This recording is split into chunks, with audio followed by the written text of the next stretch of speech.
देखिए question number 17 दिया हुआ है, 4 कलमों का विक्रय मूल्य 3 कलमों के क्रय मूल्य के बराबर है, तो लाभ या हानि ज्ञात कीजिए। चलिए सॉल्व करते हैं। सबसे पहले क्या कर लेंगे, दोनों का एलसीएम निकाल लेंगे। 3 कलम और 4 कलम का एलसीएम, 3 और 4 का एलसीएम यानी लसा क्या हो जाएगा आपका 12, यानी कुल कलम कितना हो गया यहाँ पे 12 हो गया। कुल कलम कितना हो गया 12।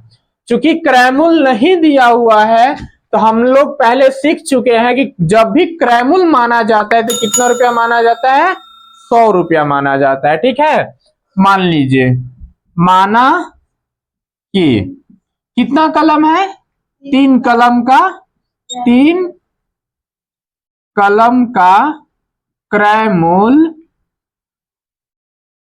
बराबर कितना है 100 रुपया है, ये मान लिए हैं। जब 3 कलम का क्रय मूल्य 100 रुपया है तो एक कलम का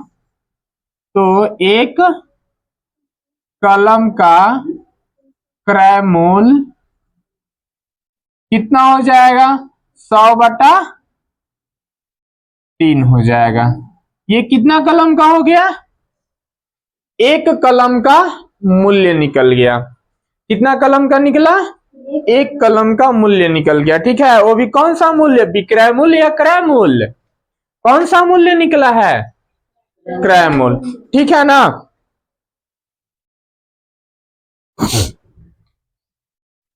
इसलिए टोटल कलम कितना हो गया यहाँ पे 12, इसलिए 12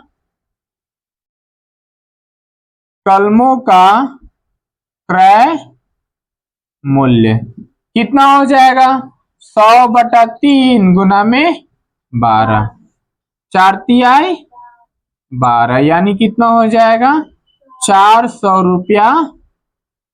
कितना कलम का 12 कलम का कितना हो जाएगा 400 रुपया। ये क्या हुआ क्रय मूल्य। ठीक है, फिर देख लीजिए प्रश्न के अनुसार, प्रश्न के अनुसार क्वेश्चन कह रहा है कि 4 कलमों का विक्रय मूल्य 3 कलमों के क्रय मूल्य की क्या है बराबर है। तो यहां पे लिख लीजिए 4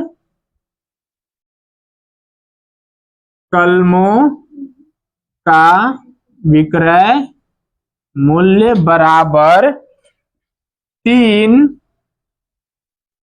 कलमों का क्रय मूल्य। देखिए 4 कलमों का विक्रय मूल्य लिख लीजिए, इसको कलमों का विक्रय मूल्य देख लीजिए। 3 कलमों का क्रय मूल्य कितना माने हैं, 3 कलमों का क्रय मूल्य कितना माने हैं 100 रुपया माने, तो यहां क्या हो जाएगा 100 रुपया हो जाएगा। अब यहाँ पे देखिए 3 कलमों का क्रय मूल्य 4 कलमों का विक्रय मूल्य कितना हो गया 100 रुपया, तो एक कलम का कितना होगा,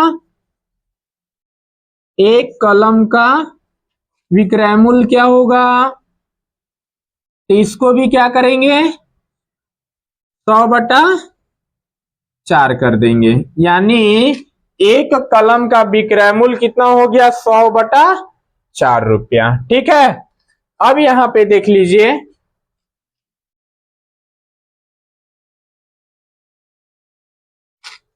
एक कलम का विक्रय मूल्य कितना हो गया 100/4 रुपया। ठीक है, कुल कितना कलम हो गया 12, तो यहां पे लिख लेंगे, इसलिए 12 कलम का विक्रय मूल्य बराबर कितना हो जाएगा 100/4 गुना में कितना हो जाएगा आपका 12, 4 तिहाई 12, यानी ये हो जाएगा 300 रुपया। कितना हो जाएगा 300 रुपया। ठीक है, अब यहां पे देख लीजिए 12 कलमों का क्रय मूल्य कितना है 400 रुपया, 12 कलमों का विक्रय मूल्य कितना है 300 रुपया। यहाँ पे देखिए क्रय मूल्य खरीदा कितना में 400 रुपया, कितना कलम 12 कलम, 12 कलम को बेचा कितना में, विक्रय मूल्य 300 रुपया। लाभ हुआ कि हानि हुआ? क्या होगा, 12 कलम का क्रय मूल्य 400 रुपया, यानी 12 कलम जो है से 400 रुपया में खरीदते हैं और 12 कलम को 300 रुपया में बेचते हैं। तो बताइए लाभ हुआ या हानि? क्या हुआ, हानि। हानि कितना हुआ, कितना हुआ हानि? तो घटा देंगे, 400 रुपया में से 300 रुपया को घटाइए, तो हानि कितना रुपया का हो रहा है, 100 रुपया का हानि हो रहा है। तो प्रतिशत हानि क्या हो जाएगा, हानि प्रतिशत या प्रतिशत हानि बराबर क्या होता है फॉर्मूला, हानि। हानि कितना हुआ है 100, क्रय मूल्य, क्रय मूल्य कितना है 400 गुना में 100, 2 जीरो से 2 जीरो कट गया, 25 चौका 100, यानी कितना प्रतिशत का हानि होता है, 25% का हानि होता है। समझ में आया?